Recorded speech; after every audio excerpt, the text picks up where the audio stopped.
안녕하세요. 날마다 주께로 12월 14일 말씀 묵상 보도록 하겠습니다. 오늘 본문은 야고보서 1장 19절에서 25절 말씀입니다. 여러분 살아가면서 어떤 물건을 사거나 또는 부당한 일을 당해서 컴플레인 해보신 적 있으시죠?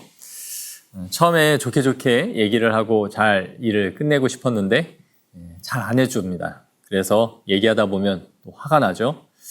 그래서 2번, 3번 전화를 하게 되고 그러다 언성이 높여지게 되고 그런 경우가 있어요. 그런데 참 재미있는 것은 언성을 높이면 일을 처리해 준다는 거예요. 좋게 말을 할 때는 잘 안 해주다가 뭔가 흥분을 하고 화를 내면 그 일이 빨리 처리되는 것을 보는 것이죠. 그럴 때 참 회의감이 듭니다. 이 사회는 좋게 또 말하는 사람에게는 잘 해주지 않고 뭔가 세게 말을 해야 되는 건가 그런 생각이 드는 것이죠. 약한 사람한테는 강한 것 같고요. 강한 사람한테는 약해지는 것이 아닌가 그런 생각이 듭니다. 그러면서 드는 생각은 그리스도인으로 참 온유하게 살아가는 것이 힘들고 어렵구나 그런 생각을 하게 되는데요. 성경에서 이 분노는 또 뭐라고 말을 하고 있을까요? 우리 관찰 질문을 보면서 한번 나눠보도록 하겠습니다. 관찰 질문 1번을 보시면 사람이 성내는 것, 즉 분노가 무엇을 이루지 못한다고 하는지 묻고 있습니다. 20절을 보시면 사람이 성내는 것이 하나님의 의를 이루지 못한다고 말하고 있어요. 그 앞에 19절도 보시면 사람마다 듣기는 속히 하고 말하기는 더디하며 성내기도 더디하라 라고 말합니다.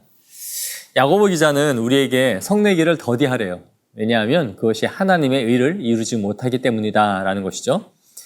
저도 화가 참 많은 사람인 것 같은데요. 우리는 어떤가요? 화를 한번 내고 나면 속은 후련한 것 같아요. 내가 하고 싶은 말 확 던지고 나니까 마음이 후련하다. 그런 생각이 들죠. 그런데 좀 지나면 대부분 금방 후회하지 않습니까? 성령이 우리를 책망하는 것 같고요. 괜히 그 말을 했다라는 후회가 듭니다. 내가 화를 내서 일을 잘 해낸다고 해서 하나님이 기뻐하시는 것이 아니라는 것을 알아야 됩니다. 그러면서 우리는 다시 하나님 앞에 우리의 마음을 세워가게 되는 것이죠. 관찰 질문 2번을 보시면 말씀을 듣기만 하는 자는 어떤 사람인지를 묻고 있습니다. 22절에 너희는 말씀을 행하는 자가 되고 듣기만 하여 자신을 속이는 자가 되지 말라 이렇게 말해요. 야고보 기자는 말씀을 듣는 사람을 향해 자신을 속이는 것이다. 말씀을 듣기만 하는 자들은 자신을 속인대요. 즉 실천이 없는 것은 결국 자기를 기만하는 행위임을 말해주는 것이죠. 왜냐하면 우리가 누군가를 가르치고 권면하고 말을 하면서도 자신이 말씀대로 행하지 않는 사람은 분명히 양심의 가책을 받게 됩니다.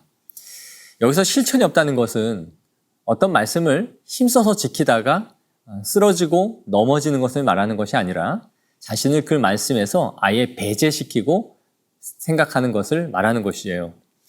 23절에 말하는 것처럼 누구든지 말씀을 듣고 행하지 아니하면 그는 거울로 자기의 생긴 얼굴을 보는 사람과 같아서 제 자신을 보고 가서 그 모습이 어떠했는지를 곧 잊어버리는 자다라고 말해요.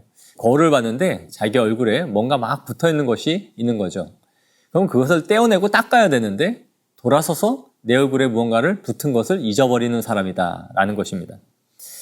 마태복음 7장 4절에도 이렇게 말하죠. 보라, 내 눈 속에 들보가 있는데 어찌하여 형제에게 말하기를 나로 내 눈 속에 있는 티를 빼게 하라 하겠느냐.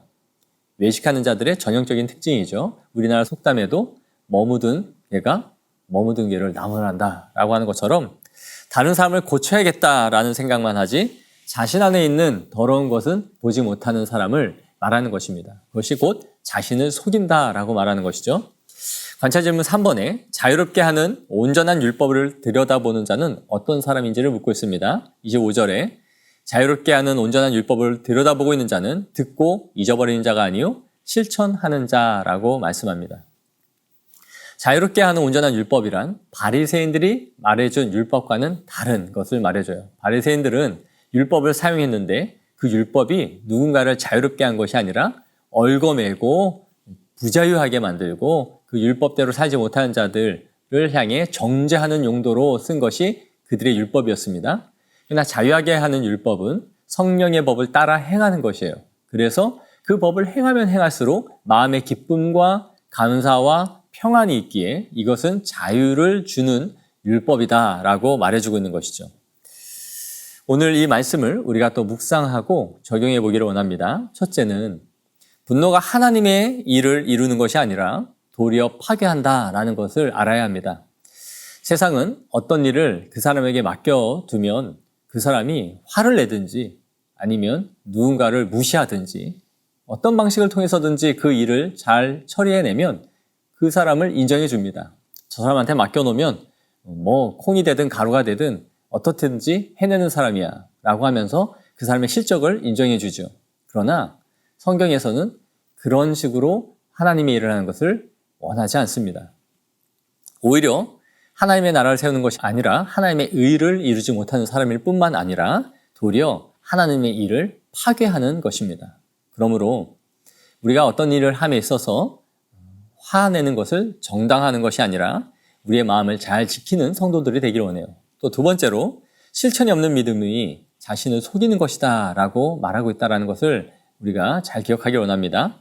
우리는 누군가의 행위는 말씀의 잣대로 잘 평가하고 판단하면서도 그 예리한 기준을 자신에게는 잘 갖다 대지 않는 경우들이 많이 있습니다. 그러나 그것이 곧 우리를 기만하는 것이고 외식하는 것입니다.